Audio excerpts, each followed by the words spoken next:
Welcome back to Travel 101. This is a big one, and this is a very important one. Needless to say, I'm wearing the same shirt as I was in the last video, and I'm struggling to make eye contact with the camera. So not really eye contact, but also yes, this is eye contact with you. You and me, right here. Today we're talking about flying. We're talking about the airport experience. Getting out of the car, all the way into the airplane, in the airplane, back off again. Well, not again, but off the airplane, and then into wherever you're going. I'm going to try to go through this pretty quick because I have a lot of supplemental videos that can help you visualize, not just visualize, but you can actually see what I've done and how this works and all of the process. There are a couple caveats along the way. So let's get into it because we don't have much time. Of course, enter the airport. Step 1. Pretty hard to fly without that one. You check your bags if you need to. If you're traveling with somebody or if you're traveling alone, but if you have a bag to check, medical supplies check for free. So you go to the gate, not the gate, you go to the check-in desk. You can wait in line. Sometimes they will usher you to the front priority line, which is nice. And while you are there, if it is medical supplies, tell them, and it should be free. So make sure you get that for free. Medical supplies, check for free. Then you will check into your flight as well. You can ask them if you can get your seat bumped up, because a lot of times they will do that for you, which is very nice. Or even better, ask them for the bulkhead seats if you don't have it already. Depending on the flight and depending if there are bulkhead seats, that determines whether or not you'll get it. But if there are, you should absolutely fight for it. My brother and I, on our way back from Taiwan, delayed the flight by 17 minutes because we were talking with the flight attendants about how to get those bulkhead seats. And we did ultimately get them. And I squatted down, as you saw in the last video, because that's important. Very important. Also, when you are at the check-in desk, tell them your needs. Even though you put it on the ticket, and we talked about this in the video about booking the ticket, where you put in your accessible needs into the online form, a lot of times this is still unknown by most people, and the people who get you on the airplane with the aisle chair are sometimes not the airline company. It's a different company that works at the airport. And it can be this whole mess because they need to call. So who are they? The people who work for the airline make a phone call and tell the people who do the aisle chair stuff that they need the aisle chair. If that sounds confusing, it gets worse. But the point is, you want to tell everybody you can who works for the airline that you need the aisle chair, because sometimes that information can get lost, and you want to make sure that everybody knows about it and that they know that they need to make a phone call and call ahead so that you can get on the plane on time. Next step, after you check your bags, after you get your seat arrangement arranged, and after you tell them you need an aisle chair, you will go through security. If you're in the United States of America, we have the TSA. Nobody likes the TSA. I recommend getting pre-check because it can make the process a little bit easier.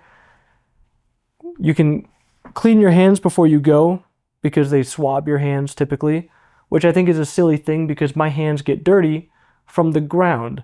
So when they're swabbing my hands, they're really not swabbing anything about me. They're swabbing the dirty floor in a way. But the TSA or any security, they'll pat you down.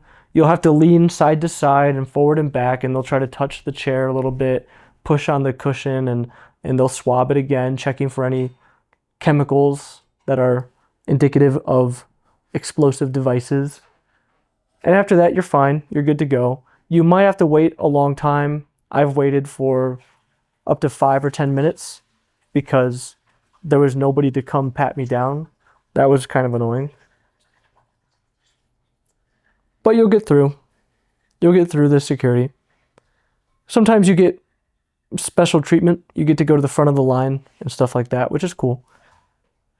So after security, you'll find your way through the airport and you'll get to the gate. The gate, you should be there about 30 minutes before boarding time. So if your flight is a long distance flight, so you have the bulkhead seats, it's a 10-hour flight, 12-hour flight, big airplane, it takes about 1 hour, 45 minutes or 1 hour to board. So if the flight says it's going to leave at 5 p.m., you will probably start getting on the plane at 4:15. So you need to be there at 3:45 at the gate. When you get to the gate around 3:45, hopefully, fingers crossed, there is a gate agent there. You talk to them. You tell them this stuff that I'm about to say to you. I want my chair to go in the cabin crew closet. In case it doesn't fit, I would like to have a gate check tag, but I prefer my chair being on the plane in the medical equipment closet, cabin crew closet, whatever they want to call it. Then you tell them you need an aisle chair. If you do, tell them I need an aisle chair. I can't walk.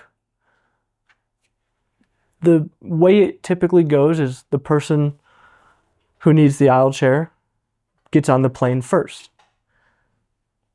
So that's why I'm telling you to get there so early, because you need to get on first. If you show up late, you get on last. First or last, never in between. So at this point, hopefully the gate agent knows that they need to call ahead to have the people who will come help you get onto the plane. Then when it's time to get onto the plane, you will take the chair apart, fold it down as small as it can go, take the wheels off, take the backrest off, take the cushion off, take the side panels off, any other bits that you have, take it all off. Keep the cushion with you. Everything else can go into the closet. Hopefully it fits. If not, the chair will go underneath for the gate check, but still keep everything else with you. Only the frame should be going underneath. The wheels, keep them if you can. If you can't, then put them back on the frame. The backrest, keep with you. The side panels, keep with you. The cushion, keep it with you. You're going to sit on the cushion, by the way. You need to do that. You'll get on the plane. They'll bring the aisle chair down. If you have bulkhead seats, they can actually put the aisle chair in front of the seats directly, so it's a pretty easy transfer. If not, then you can get help transferring. You might have to transfer up and over the armrest, or if the armrest goes up, then it's also pretty easy. You just kind of slide right over. I believe there are transfer boards available if you need one. All of this, you should be in charge. You should be the leader of what's happening, because you know yourself best, you know what you need, and you know how to do your transfers, and you know how to do them best. Okay. Also, obviously, because you're sitting on the cushion, put it on the chair before you transfer onto the chair. Once you're on the chair, if you have a cushion that's filled up with air, that kind of rhymes, there we go, deflate it. Deflate it quite a bit for two reasons. One, because when you go up in the air, it will re-inflate. And two, because you kind of want it a little bit softer, a little bit more cushiony when you're flying, just for comfortability. So now we're in the air, now we're flying. What do? Bored out of my mind, I read a book. I almost always read the Tao Te Ching when I'm flying. That's my go-to flight book. So it keeps me good to read that at least once or twice a year. Watch a movie, hang out. Again, if you're in the bulkhead seats, you can squat down in front of yourself, in front of that. You can squat down in the foot area. And if you need to go to the bathroom, if you need to go use a catheter, then you might be able to do it in your chair and not have to get up if you put a blanket over yourself. If you're traveling with people who can kind of block and cover up for you, that can help. If you need to go poop, then of course you need the aisle chair. There is an aisle chair on almost every plane. The flight attendants will bring it to you. You'll get on. They'll bring you to the bathroom. Then, depending on how the bathroom is, this might be the worst experience you've ever had in your life, because some airplanes have it so that there's two bathrooms next to each other and the wall in the middle can actually go away and then it gets bigger. So then you can get in easier and do it easier. But the truth is, most airplanes that I've been on have not had this. So it's very, very difficult to do this transfer. Very difficult, because it's a tight little closet size thing. The aisle chair will barely fit in and you'll be facing it head on. If the aisle chair doesn't even fit into it, how do you get to the toilet? It's really difficult, actually, and let me try to just show you, because I don't have a video of this, unfortunately. I've done it so many times. So imagine I'm on the aisle chair and the toilet is right around here and it's narrow. We're talking about like this wide, very, not even wide, narrow. Well, you scooch up as much as you can and you're gonna try to twist your body just ever so slightly, get your legs twisted as much as they can. It's not gonna be much. So see, even though I'm twisted, I'm still within this narrow frame. Sometimes there's a handrail, there's the sink, there's something. You might need their help, but it can be pretty hard to get help because there's no room for them to be on the inside of the bathroom. But you kind of grab the handrail or where the sink is at, that kind of countertop. You grab that and you'll have something over here that you'll grab, maybe the handle of the aisle chair, maybe just the butt part of it, and you just push yourself up and over like that. Remember the head to hip thing, but that can be hard because there's no room. You're gonna hit the wall right there. So it's pretty hard. You have to stay upright, and you can kind of see the way I'm doing it. But to be honest, there are many varieties of airplane bathrooms. So I recommend just really try to poop before. That's it. And like I talked about in the one of the previous videos, where I recommend do not ever, never, ever, ever dehydrate yourself for the likes of not having to pee, because you'll have the opposite effect. You'll pee a lot, you'll get UTI symptoms. This is not true for food. If you wanted to, you could eat only a little bit or not eat at all before the flight, clear out your body, and then you won't eat for the day before. You'll be really hungry, and this is not a good thing to do. People call it fasting, but it's really not that good because you're gonna lose muscle, you'll be tired, you'll be exhausted, you'll have no energy. And me, I am a diva when I am hungry. So mix that in with flying and traveling. Whew, you don't want to be there. But that is an option if you're really worried about going to the bathroom. There are also like anti-diarrhea medication that you can take, which basically just prevents your body from pooping, which is not good because then you could get really clogged up. But again, it is an option if you're really worried about having to poop during a flight. Other than that, for the flight, that's about it. Just you're either going to be sitting there, squatting there, or going to the bathroom. Otherwise, you're just the same as everybody else, bored out of your mind and watching movies and you can't sleep and it's terrible.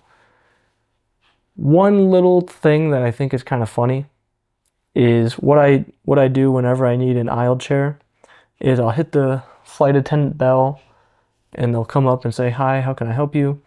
And I say, "I need to go to the bathroom." And then they look at me quizzically and they say, "Okay, you can go to the bathroom." And I say, I need an aisle chair. And they go, oh my gosh, I'm so sorry, I didn't know. I'll go get that for you real quick. Because sometimes the flight attendant doesn't know that I can't walk, because only some of them are aware of it.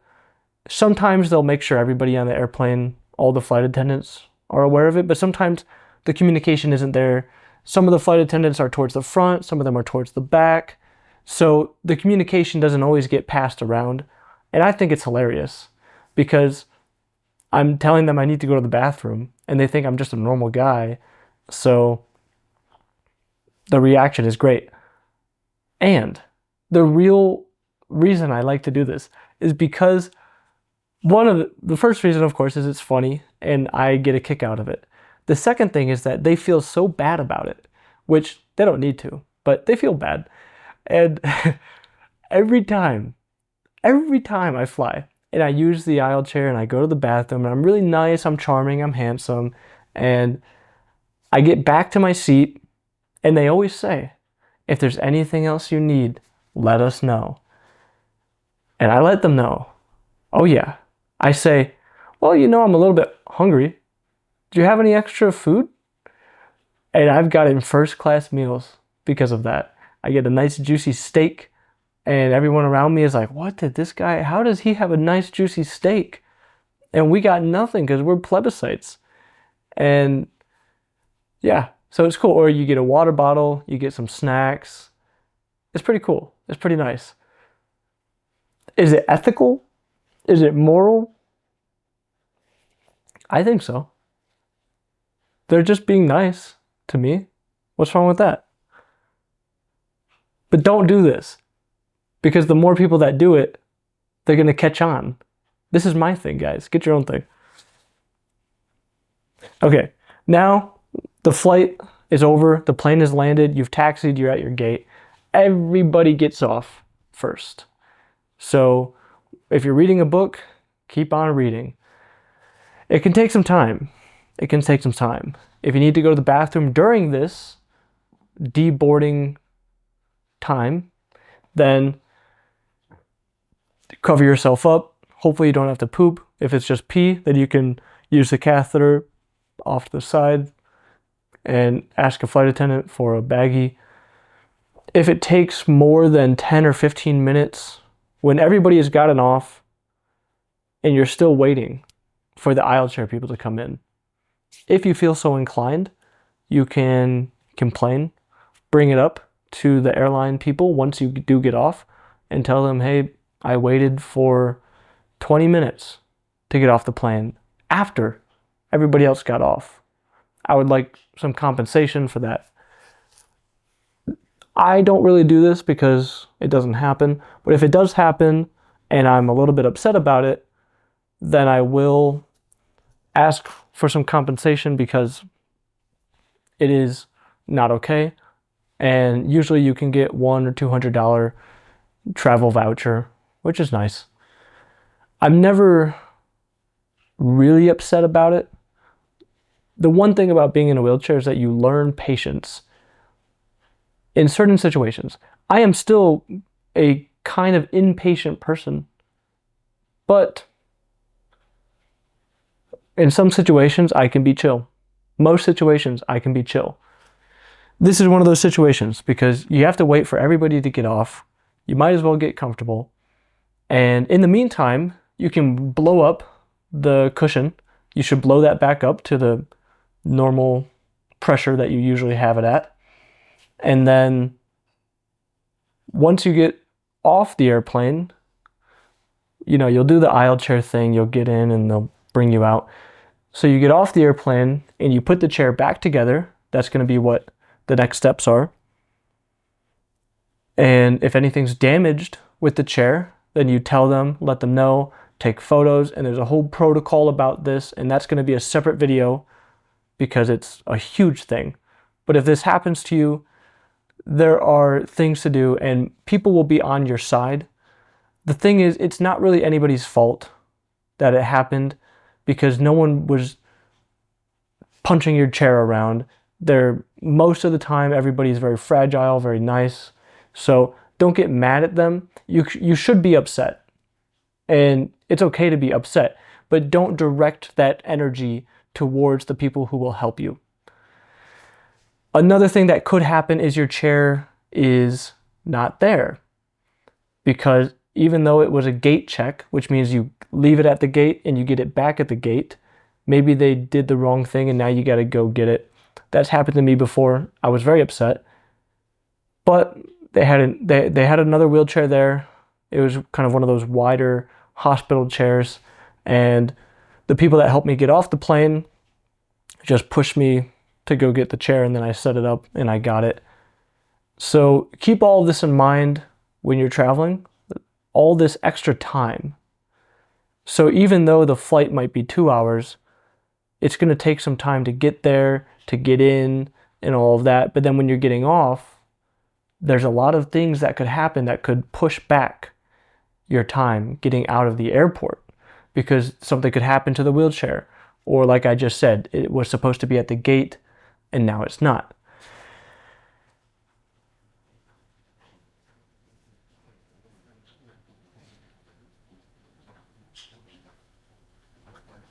Okay. That is everything about flying. If you have a layover, it's the exact same thing, just multiple times. Same process for getting on, same process for getting off. If you have a short connection, you might be able to tell them not to gate check your chair and just to send it all the way through, but I don't recommend that, because you never know what can happen and you always want your chair with you. Another thing is, depending on the airline and the airport, they might not take you out into the gate. They have this really weird machine where it's this big kind of bus that goes up and down, and you get on and off of that, and then they bring you down and around to a different entrance.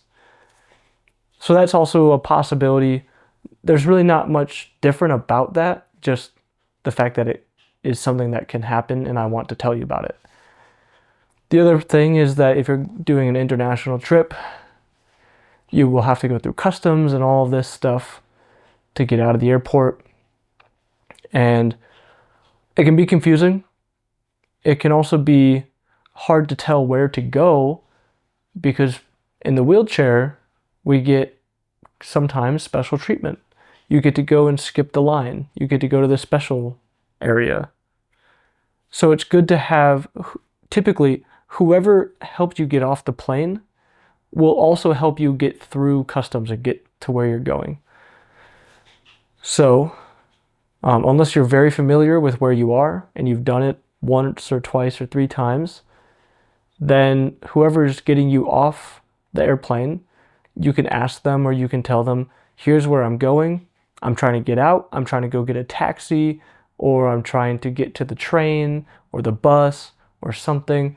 Can you help me get through customs and get there? And they can, and they most likely will. And you talk to them on the way. Most of them are pretty cool people. So once you've done that and you're out of the airport, there you are. And then we'll be getting into the next video about what to do after that.